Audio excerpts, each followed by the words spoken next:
Ubisoft and Assassin's Creed Shadows is taking a play out of the Prime Video playbook for the Lord of the Rings of Power. They have run to the access media, specifically the New York Times, to attack gamers using their quote unquote experts, which are really just activists in disguise. Before we get to this, I'd like to ask you, please hit that subscribe button, hit that bell for notifications so you don't miss any of our future videos here at the Trent Report. Roll this up over at thatparkplace.com. And as with all articles that I write or videos that I do, that I cite, we'll have the link in the description below if you'd like to read it yourself. So Ubisoft leveraged Zachary Small in the New York Times, as well as a so-called expert or experts, to attack players ahead of the release of Assassin's Creed Shadows in November. And this is a play right out of the Prime Video, Lord of the Rings of Power playbook. So if you recall, back in February 2022, Rings of Power executives worked with Vanity Fair writers Anthony Breznican and Joanna Robinson to attack fans of Tolkien's The Lord of the Rings, knowing that what they had created was an abomination. One needs only look at the first season and I guess the second season to see the truth of that. But this is what they did. The duo wrote this, Breznican and Robinson. When Amazon released photos of its multicultural cast, even without character names or plot details, the studio endured a reflexive attack from trolls, the anonymous online kind. Absolutely not. There were plenty of people who were not anonymous criticizing this. I was one of them. Nerdrotic obviously being another one as well. They then cited a woman named Maria Rios Maldonado, who they described as a Tolkien scholar. However, she is anything but. Rather, she was a PhD student at the University of Glasgow who is interested in ethics, feminist theory, and encountering the other in Tolkien's works. She also happened to be the Equality and Diversity Officer for the University of Glasgow's Center for Fantasy and the Fantastic, aka a woke social justice activist, if there ever was one. Not a Tolkien expert or scholar, far from it. Nevertheless, she was used by Vanity Fair to attack Tolkien fans and imply they are racist for simply wanting a lore-accurate adaptation. She questioned, obviously there was going to be push and backlash, but the question is from whom? Who are these people that feel so threatened or disgusted by the idea that an elf is black or Latino or Asian? No one has any issues with the fact that you can have a black elf or a Latino elf or an Asian elf, just not in The Lord of the Rings, because Tolkien had clear descriptions of what those characters looked like. Obviously, there are black characters in The Lord of the Rings, but didn't want to bring that up. Because that absolutely just destroys their narrative, the narrative that we're all just racist because we want actual lore-accurate adaptations that stay true to the source material. Well, Ubisoft is doing the same thing, except they didn't go to Vanity Fair. They did it with the New York Times and Zachary Small. And Small wrote this. It almost is like word for word what Breznican and Robinson wrote back in 2022. He said, some gamers erupted over his appearance, referring to Yasuke, convinced that the franchise, known for its immersive recreations of the past, had gone woke by including a black character in its depiction of 16th century Japan. I mean, you literally can't make this stuff up. They're literally paraphrasing each other. Just replace the diverse Lord of the Rings characters, Rings of Prime characters, or Rings of Power characters with Yasuke in Assassin's Creed Shadows. He then claims that, quote, developers received personal attacks and death threats during an online harassment campaign. To no surprise, he shares no evidence of such attacks or threats whatsoever, calling into question whether or not they actually existed. Then, after attacking gamers, what does he do?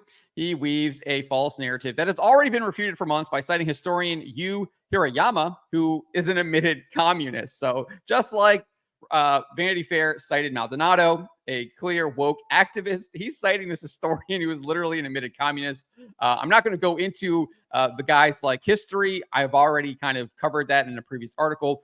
You can see it right there, highlighted and admitted communist. You want to click that, you can see all the examples of him admitting that he is a communist. He was actually a member of the Japanese Communist Party. But anyways, this is part of the post that Small cited, where he says that without question that Yasuke was a samurai. And he says there are very few historical documents about him, but there's no doubt that he was a samurai who served Nobunaga. That's absolutely not true and has been refuted and disputed. Even Ubisoft has admitted in their apology to the Japanese players that it is disputed that Yasuke is a samurai. We also have this historian, Yuichi Goza, who is a faculty member of the International Research Center for Japanese Studios, focusing on Japanese medieval history. And he's also the author of What is a Samurai? And he speculates that Yasuke was simply Oda Nobunaga's bodyguard and entertainer rather than a samurai. Again, I've covered this before, but let's kind of go over it again.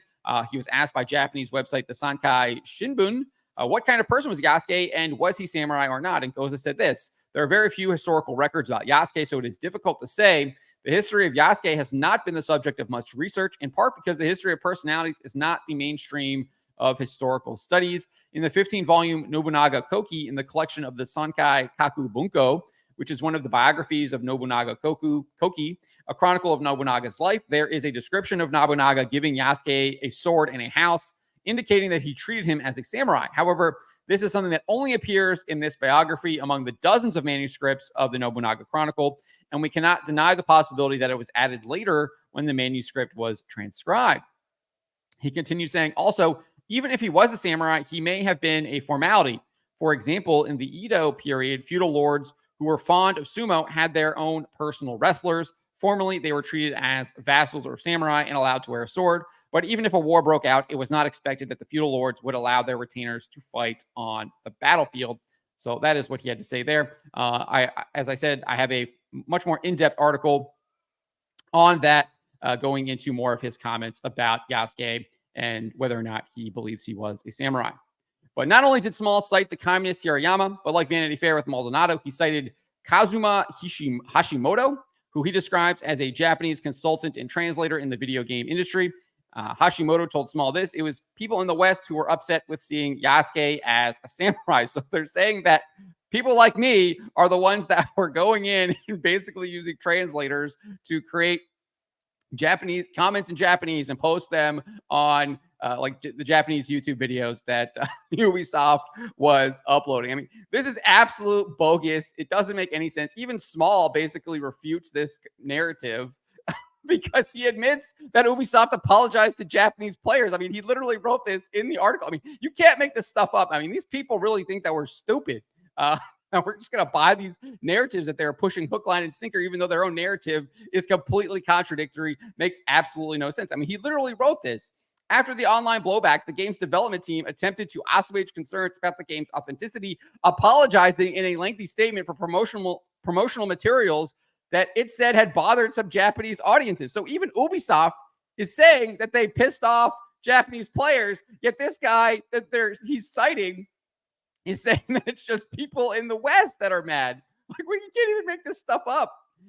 In fact, he even noted, Small notes, that a political party in Japan formally asked the government to comment on what it considered historical inaccuracies. That's right, a political party. He writes this, saying a political party was questioning this, yet he has the gall to cite this guy saying that it's just people in the West. I mean, you can't make this stuff up. I mean, these people literally think you are stupid. They think you are so stupid that you will not realize that they are lying to your face.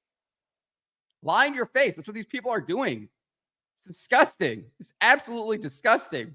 We also have Japanese YouTuber Shoei Kondo here. He's explained a number of reasons why Japanese gamers are opposing the game, and have even signed a petition calling for Ubisoft to cease development on it. I don't know what that petition is up to. Last I checked, it was over 80,000. It's probably over that now. I'm not sure how quickly it is still gaining signatures, but that petition was literally calling for Ubisoft to cease development of the game because it was an insult to Japanese culture, Japanese players, Japanese people.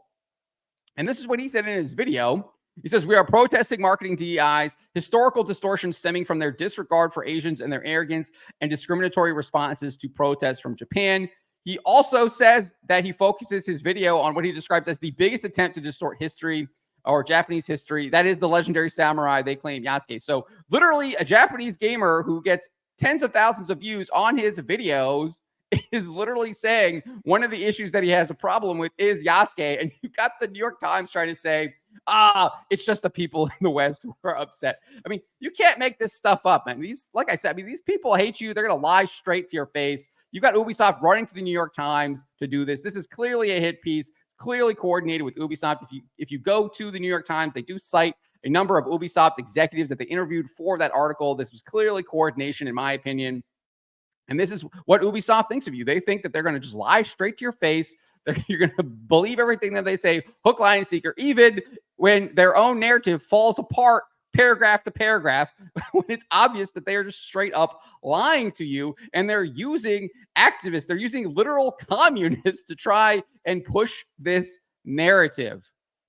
And it's just not true. It's just not true. It's absolutely false. It's Ubisoft who has the problems. It's Ubisoft that made the mistakes. It's Ubisoft that is in the wrong. And I'm actually going to have another video on this because we get some comments by the Assassin's Creed head, Mark Alexis Cote, the guy who was literally emotionally broken by Elon Musk, admitting that they chose Yasuke because they wanted to push the DEI agenda. He actually admits this in the New York Times article as well, but I'm going to do a whole other video on that. So look forward to that maybe later today or possibly tomorrow. But let me know what you guys make of them coordinating with the New York Times to attack gamers in an attempt to try and clearly get sales for this. But as we know, this does not work. They will not be getting pre-orders. They will not be getting more sales. In fact, this is just antagonizing gamers. It's just basically putting a spotlight on just how awful of a company that they are. And I think will just drive more people away from this game, from their company. Overall, I think they are just literally destroying their own company. They're destroying the Ubisoft brand, and they're destroying the Assassin's Creed brand. But let me know what you guys make of this. Let me know in the comments below. Remember to always be charitable, especially to each other, but to always speak the truth.